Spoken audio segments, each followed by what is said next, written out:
Slim figure আ এটা তুমি ঠিক বলেছ। ঠিক সেরকমই আমি এই জিনিসটা লক্ষ্য করেছি আমার মধ্যে। আ যেরকম আমি পরশুদিন রাতে আর কালকে সকালে মানে দুবেলা আমি ভাত খাইনি টানা। ভাত খেয়েছি পরশু দুপুরে আর কালকে দুপুরে। মাঝখানে ২ টো বেলা আমি মানে ভাতই খাইনি। তো সেই কারণে আমার আবার গলার এইখানটার একটা আর এইখানটার একটা এই হাড় দুটো দেখি আবার মানে বেরিয়ে গেছে।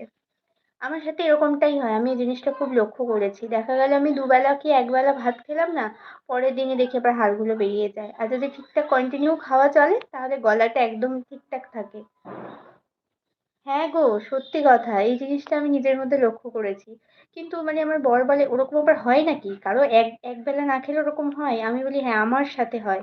আমি এই জিনিসটা দেখেছি। এই যে এখনো বোঝা যাচ্ছে খুব ভালো করে। দুবেলা ভাত খাইনি। পরশু দুপুরে খেয়েছি, কালকে দুপুরে। এই যে এই হাড় আর এই হাড় পুরো বেরিয়ে গেছে। দেখো কিরকম গর্ত হয়ে গেছে এখান দিয়ে। মানে দেখতে খারাপ লাগছে নিজের কাছে। মানে খাইনি, শরীরটাও ভালো ছিল না, খিদেও পাচ্ছিল না, তাই আর জোর করে খাইনি। আর যখন ঠিকঠাক খাই তখন দেখি না ঠিকঠাক